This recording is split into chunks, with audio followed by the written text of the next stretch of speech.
The Iranians played a major role in the development of Islamic civilization, yet they preserved much of their cultural heritage, including the Persian language.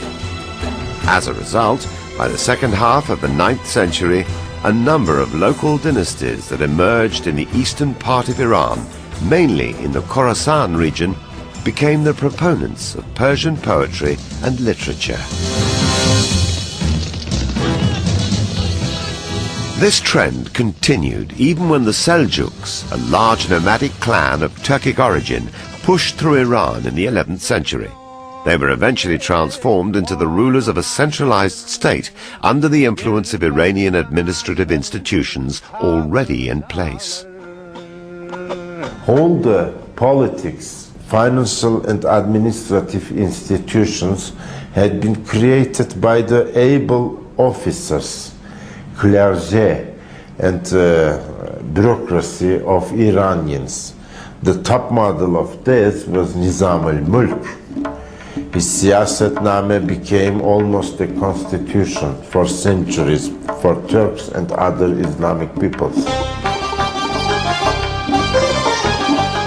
2 centuries before the first European university was founded at Bologna, Nizam al-Mulk for the first time established universities with a unique campus system at Nishapur, Isfahan and other major cities. They gave rewards to people, to the students who did very well and achieved a certain degree, such that they gave them robes of honor and even talisman caps.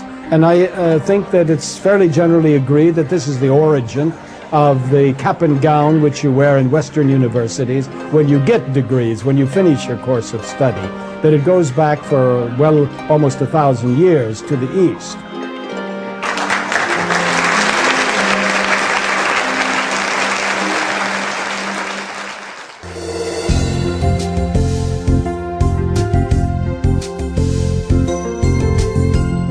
Persian poetry is unique in the world for its depth, richness and creativity, and there is an intimate mingling of Persian mysticism and Persian literature.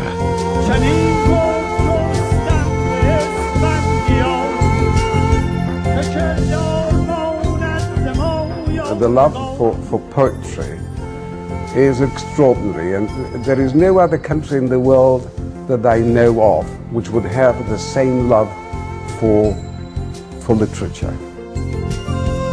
The greatest monument of Persian epic poetry is Ferdowsi's masterpiece, the Shahnameh, or Book of Kings, comparable to Homer's Iliad. 1,000 years after its creation, the Shahnameh is still easily understood by the Persian-speaking general public.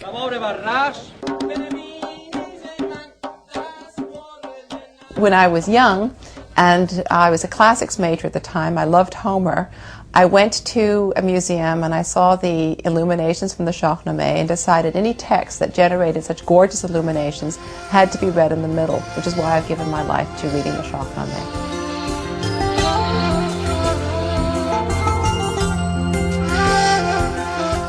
Sophistication and sublimity finds no limit in the Iranian miniature paintings, which usually adorn the dazzling manuscripts of Iranian poetry. When one reads a page or two of Nizami's, he immediately feels an inclination for painting. Since Nizami had an extraordinary talent for storytelling and imagination, in his works, color, movement and story are all visualized. In fact, in all 4 essential features of the art of the book, calligraphy, bookbinding, illumination and illustration, the Iranian artists reach the peak of perfection. In the art of the books, there's a very precise construction in the beginning, you see.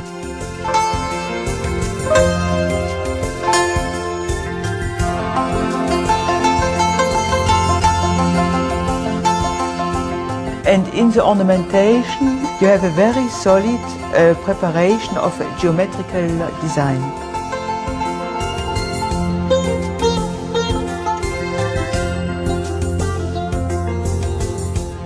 Selection of the style of calligraphy and the type of pen itself for each text was an art in itself.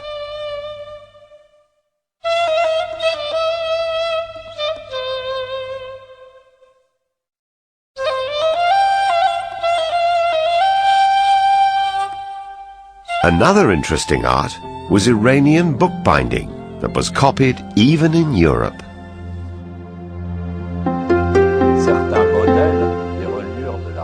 Certain Renaissance Italian bookbinding done in Venice was in fact copied from the method prevalent in Iran. And it's even possible to say that the bookbinder himself was from the city of Tabriz in Iran. This is one of the most exquisite methods in the West up to the present day.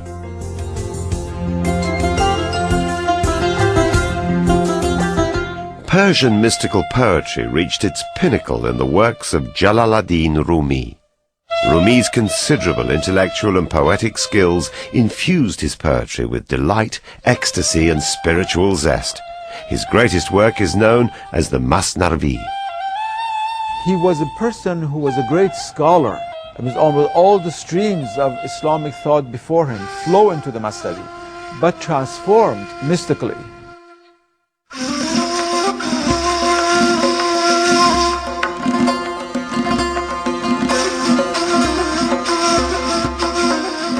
Maulana Jalaluddin was also given by God the incredible gift of appreciating every form of beauty as the beauty of God.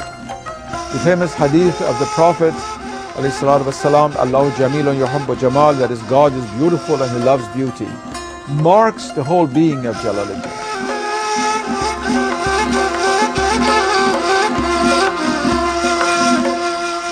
When we think of the most popular moralist in Persian literature, Sa'di comes to mind. He writes, "The sons of Adam are the limbs of one body, created of one essence. When time pained one limb, the others can find no peace. Thou, who hast no sympathy for the troubles of others, art unworthy of the name human."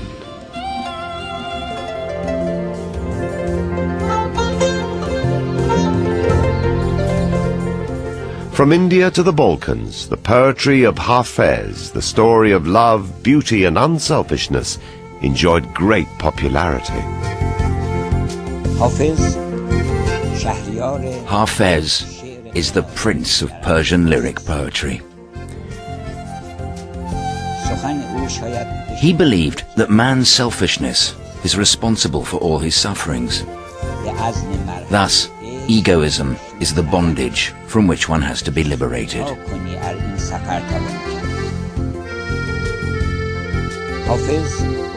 What Hafez saw in his days was selfishness, misery, war and bloodshed.